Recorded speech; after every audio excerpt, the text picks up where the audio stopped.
Video ini direkam pada tanggal 25 Juli 2023. Video ini tentang menghitung kisaran harga wajarnya saham EAST. Menghitungnya menggunakan proyeksi dividen 2024. Saya ulang, menghitungnya menggunakan proyeksi dividen 2024. Di luar saham EAST ini, saya udah bikin bocoran 3 saham yang layak invest. Kenapa statusnya layak invest? Karena fundamentalnya mewah, valuasinya murah, dan prospeknya masih cerah. Silahkan Anda akses bocoran 3 saham layak investnya lewat link yang saya taruh di deskripsi. Itu kalau Anda lagi lowong. Itu kalau Anda lagi buru-buru. Kalau Anda lagi lowong, ngambilnya ntar aja setelah nonton video ngitung valuasinya saham EAST ini. Oke. EAST ini tadi saya bilang saya ngitung valuasinya menggunakan proyeksi dividen. Nah, pertanyaannya dividen apa dulu nih gitu ya. Nah, si EAST ini kan dia sektornya di hotel, resort, dan kapal pesiar. Ini kan dia bisnis kan. Ya iyalah, perusahaan yang melantai di bursa bisnis. Berarti kan dapat keuntungan dong. Nah, pas perusahaan ini dapat keuntungan, ya, keuntungannya dibagiin nggak ke para investornya? Keuntungannya dibagiin nggak ke para pemegang sahamnya?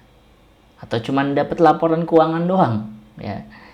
Oke, kita langsung ke studi case ya. 2019 nih, ini kalau nggak salah setahun habis IPO ya, atau apa, saya belum nyari.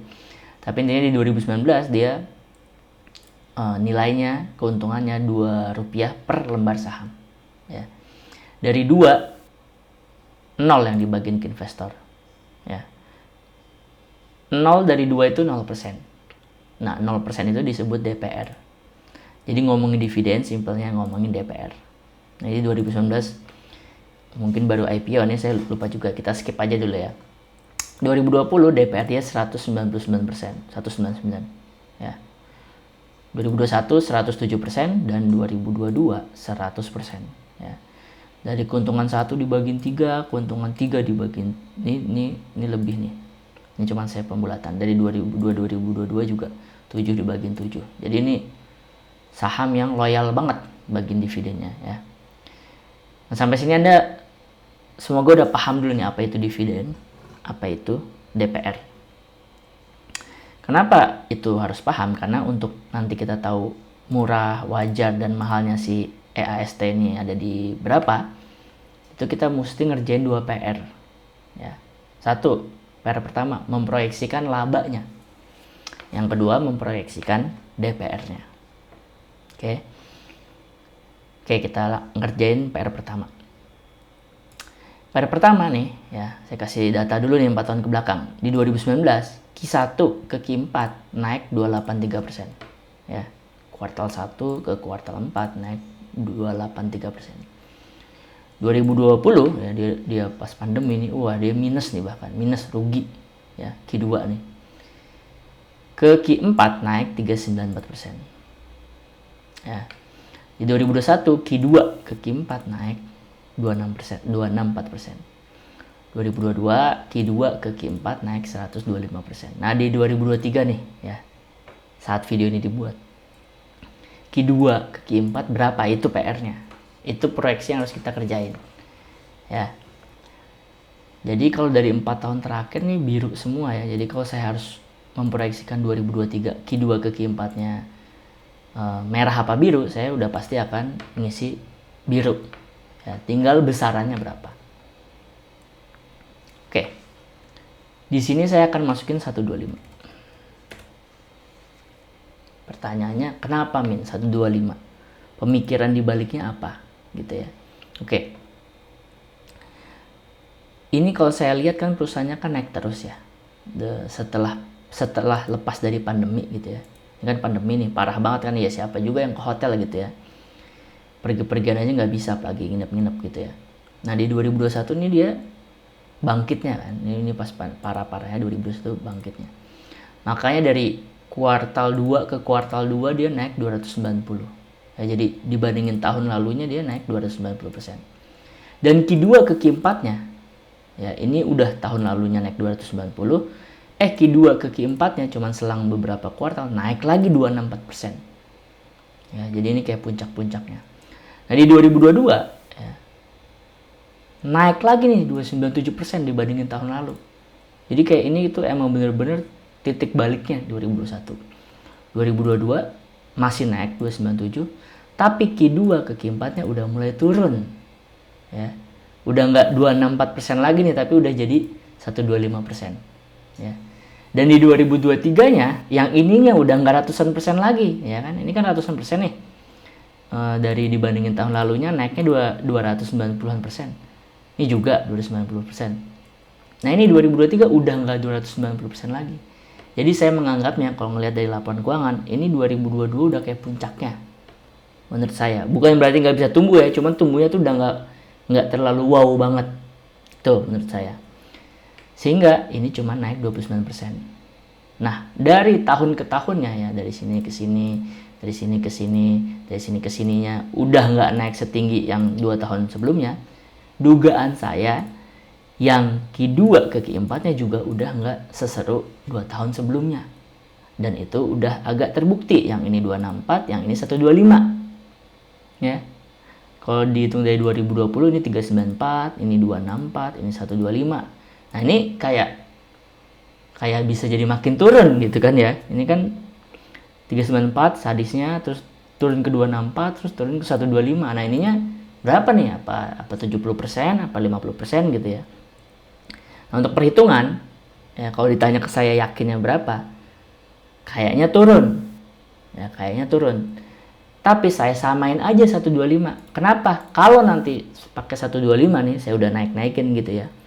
Follows-nya udah mahal, apalagi kalau ternyata turun gitu. Jadi saya di sini ngitungnya pakai yang 125 dulu aja. Oke. Itu pada pertama. Oke, pada pertama proyeksi laba dari Q2 ke Q4-nya seperti ini. PR pertama kita selesai. Sekarang PR kedua kita yaitu proyeksi DPR. Ya. Nah, kalau beneran terjadi Q2 ke Q4 naik 125%, maka sepanjang tahun 2023 tuh nanti keuntungan dia Rp9 per lembar saham. Ya. DPR-nya berapa? Gitu ya. Nah, ini kalau saya ngeliat dari data 4 tahun terakhir, ada yang 199, ini saya jadiin kayaknya terlalu optimis gitu ya, 199. Kalau 0% kayaknya itu kayak hampir nggak mungkin lah ini saham seloyal ini gitu ya. Ini kalau ini mungkin baru IPO. Jadi saya akan pakai angka tengah-tengah aja 100%. Nah, kalau DPR-nya 100%, maka harga murahnya EAST kalau dari sudut pandang dividen itu di Rp73. Atau di harga per 25 Juli 2023 ini di harga 135 udah kelewat 46% dari harga murah. Harga murah ya. Harga wajarnya 110 udah kelewat 18%. Harga mahalnya 147 atau biasanya harga TP lah ini ya sebutannya. Itu masih ada space 9%. Nah, ini dengan perhitungan tadi kalau naik 125%. Ya, kalau misalnya ternyata di bawah ini berarti lebih turun lagi ya, misalnya 70% gitu ya. Wah, kalau 70% ini si harga wajarnya udah kelewat 44%. Harga mahalnya aja udah kelewat gitu. Ya, jadi ini saya balikin lagi, saya pakai yang 125. Itu harga wajarnya udah kelewat 18%. Nah, sampai sini saya serahin ke Anda nih, Anda mau nggak jadi masuk karena harga wajarnya udah kelewat, dan kelewatnya mungkin bagi Anda 18% tuh udah cukup jauh gitu ya. Atau Anda mau lanjut nge-hold gitu ya. Atau Anda mau TP kalau udah floating profit, itu saya terserah ke Anda. Yang pasti datanya seperti ini, terus kalau perhitungan saya secara dividenologi seperti ini, murahnya di 73, wajarnya di 110 ya, udah kelewat, mahalnya di 147. Dan ini dengan asumsi Q2 ke Q4 125% naiknya. Kalau turun berarti tadi lebih kelewat lagi, lebih udah mahal lagi gitu ya. Oke. Buat Anda yang mau divaluasiin juga sahamnya, silahkan tulis kode sahamnya di komen gitu ya. Oke. Template Excel yang lagi Anda lihat nih namanya SNET, singkatan dari SNET. SN tuh saham nyantai ya nama channel ini, ET Excel template. Kalau Anda punya SNET, setidaknya 2 manfaat ini nih yang Anda dapat. 1, Anda bisa ngitung harga wajarnya saham-saham Anda yang lainnya secara mandiri. Seperti yang baru Anda tonton langkah-langkahnya. 1, memproyeksikan laba. Kedua, memproyeksikan DPR. Udah sesimpel itu. Ya, jadi Anda punya SNET, Anda bisa ngitung harga wajar saham Anda yang lainnya secara mandiri, secara simpel. Nggak secara cepat, tapi secara simpel. Karena tertata gitu langkah-langkahnya. Nggak kayak tebak-tebakan. Nggak cepet, tapi simpel. Oke. Yang kedua, manfaat kedua kalau Anda punya SNET, Anda tuh nggak gampang FOMO atau gampang kena fear. Karena Anda tuh tahu kisaran harga murah, wajar, dan mahalnya sebuah saham tuh ada di berapa gitu. Sebagai contoh. Ini kan kalau secara SNET, kalau pakai SNET ini, kan dia udah nggak ada di harga wajar ya, udah kelewatan gitu ya. Nah ini kalau saya pribadi sebagai yang saya bikin SNET ini, saya nggak masuk. Kenapa ya? Udah kelewatan harga wajar. Saya masuknya itu kalau saham-saham yang ketika saya hitung pakai SNET itu harga wajarnya masih hijau ininya. Atau kalau udah kelewat 1%, 2% lah, nggak nyampe kelewat 18%. Dan kalau saya ngikutin SNET ini, emang ada saham-saham yang di SNET ini harganya udah di atas harga wajar, tapi kok tetap naik, ada. Saya nggak nepis hal itu. Tapi dengan SNET, saya setidaknya nggak masuk ke saham-saham yang udah kemahalan gitu. Contohnya Anda bisa lihat di sini. Ini saya ngincernya dividen ya, tapi ternyata saya dapat capital gain juga gitu. Nggak nyangka juga, yaitu ada yang floating profit 4%, ada yang 11%, ada yang ya baru floating 0,7, ada yang udah 13%, terus ada yang minus juga nggak dalam-dalam banget nih kalau pakai SNET.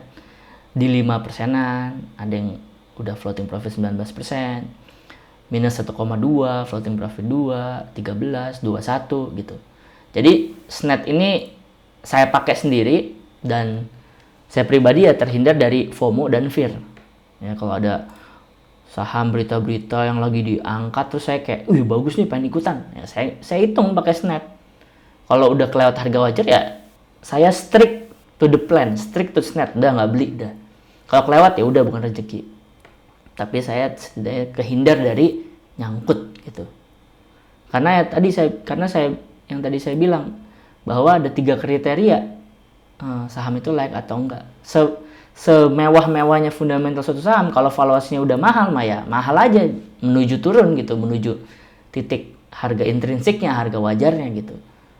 Nah, SNET ini buat memudahkan kita soal valuasi suatu saham gitu ya. Link info dan pembelian SNET, linknya saya taruh di kolom deskripsi. Lalu saya ingetin lagi, di awal video saya tawarkan bocoran 3 saham Like Invest yang saya gratiskan. Kalau Anda mau ngakses, linknya saya taruh di deskripsi. Jadi Anda mau cuman ngambil bocoran 3 saham Like Investnya ke link yang saya taruh di deskripsi, atau Anda mau nyari tahu atau sekaligus beli SNET juga, sama-sama klik link yang saya taruh di deskripsi. Sekian.